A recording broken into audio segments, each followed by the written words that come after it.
আজ হলো 7ই মে 2026। আজকের দিনে যে সমস্ত কারেন্ট অ্যাফেয়ার্স তৈরি হয়েছে তার মধ্যে গুরুত্বপূর্ণ কারেন্ট অ্যাফেয়ার্সগুলি আমরা এই ভিডিওতে ডিসকাস করব।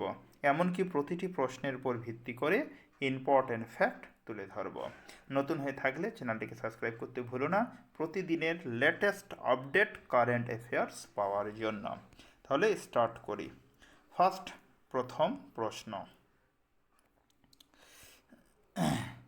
কি লেখা আছে? কেন্দ্রীয় মন্ত্রিসভা সুপ্রিম কোর্টে বিচারপতির সংখ্যা 33 থেকে বাড়িয়ে কত করার অনুমোদন দিয়েছে? কেন্দ্রীয় মন্ত্রিসভা সুপ্রিম কোর্টে বিচারপতির সংখ্যা 33 থেকে বাড়িয়ে কত করার অনুমোদন দিয়েছে? 37।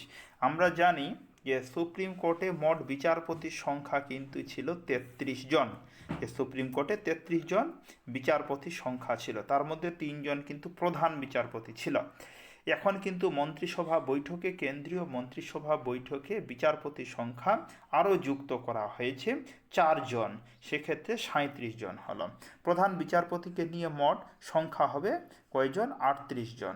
এবার হলো কি 37 জন সব বিচারপতি, আর প্রধানকে নিয়ে হবে কতজন? মোট 38 জন। দ্রুত মামলার নিষ্পত্তির জন্য এই ঐতিহাসিক সিদ্ধান্ত নেওয়া হয়েছে।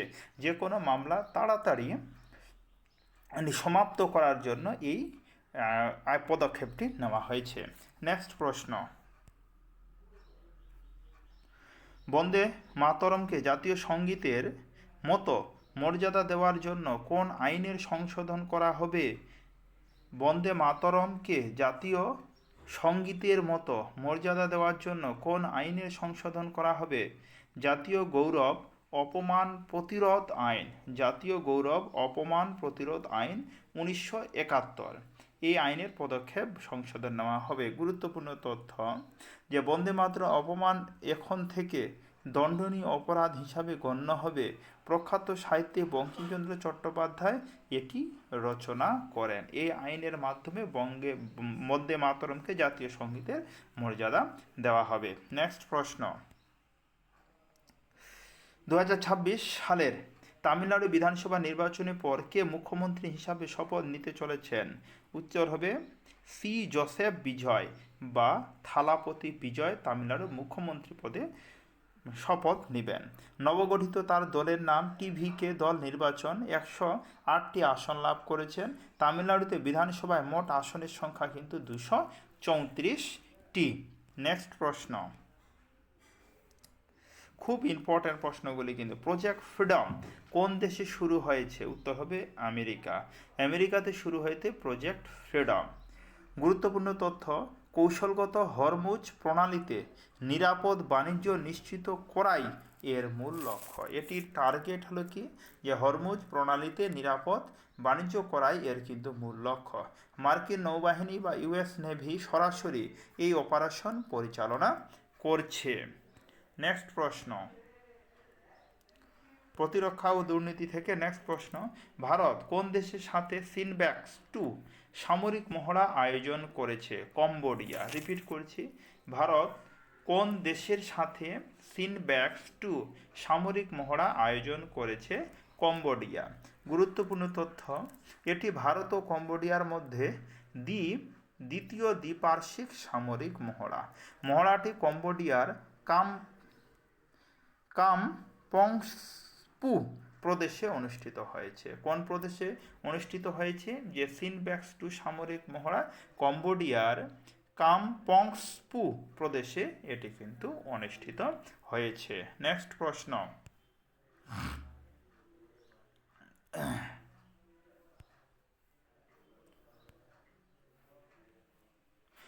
আচ্ছা 2026 সালে বিশ্ব সংবাদপত্রের স্বাধীনতার সূচকে ভারতের স্থান কত? 157তম। সংবাদপত্রের স্বাধীনতার সূচকে ভারতের স্থান কিন্তু 57। এর আগে কিন্তু ভারতের স্থান কিন্তু 51 ছিল। এই সূচকে বিশ্বের মোট 180টি দেশে অন্তর্ভুক্ত করেছে। সূচকের শীর্ষ স্থান বা প্রথম স্থান অধিকার করেছে কিন্তু নরওয়ে। সংবাদপত্রের সূচকতার উপর ভিত্তি করে প্রথম নাম্বারকে নরওয়ে। আমাদের কিন্তু 51 ছিল, এবার যে সেন্সাস অনুযায়ী এবার 157 হয়েছে। নেক্সট প্রশ্ন,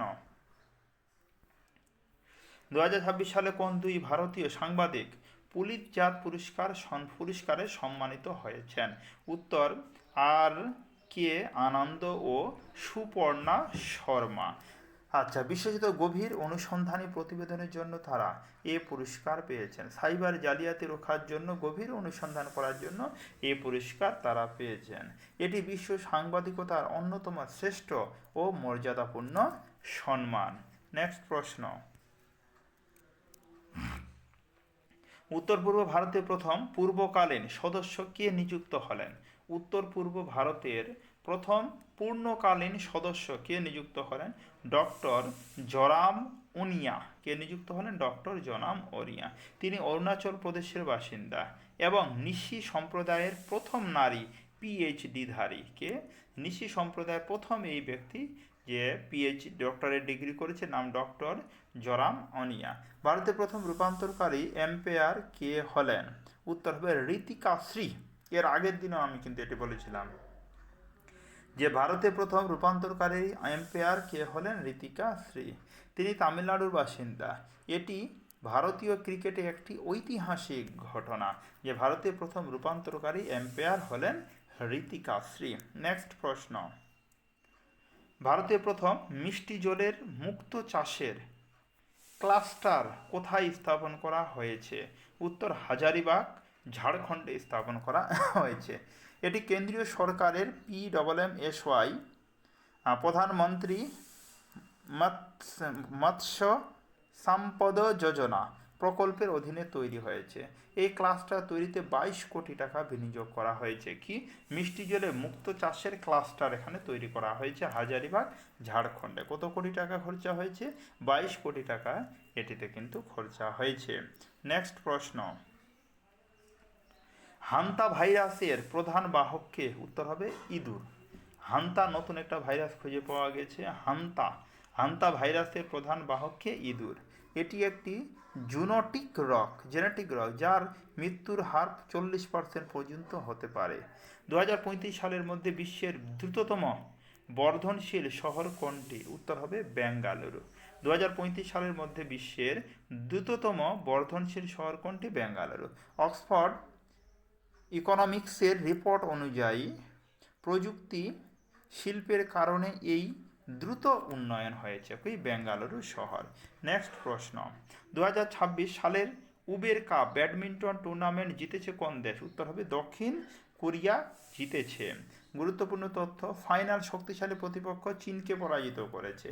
তাদেরকে ব্যাডমিন্টন টুর্নামেন্ট 2026 সালে উবের কাপ ব্যাডমিন্টন টুর্নামেন্টে দক্ষিণ কোরিয়া জিতেছে, চীনকে পরাজিত করেছে। আচ্ছা, দক্ষিণ কোরিয়ার জন্য উবের কাপের তৃতীয় শিরোপা এটি। কত নম্বর শিরোপা? তৃতীয় শিরোপা এটি। তারপরে নেক্সট প্রশ্ন, যতগুলি কারেন্ট অ্যাফেয়ার্স তুলে ধরলাম সেটির এক নজরে এই স্ক্রিনশটটি নিয়ে নাও অথবা ভালোভাবে এটি দেখে নাও। সব কারেন্ট অ্যাফেয়ার্সে আজকের একদম লেটেস্ট আপডেট ইম্পর্ট্যান্ট কারেন্ট অ্যাফেয়ার্সগুলি এখানে এক বাক্যে তুলে ধরা হয়েছে। এই ছিল আজকের গুরুত্বপূর্ণ বাছাই করা কারেন্ট অ্যাফেয়ার্স যা প্রতিটি চাকরি পরীক্ষার জন্য গুরুত্বপূর্ণ। তাহলে কোথা হচ্ছে এর পরের ভিডিওতে। ধন্যবাদ।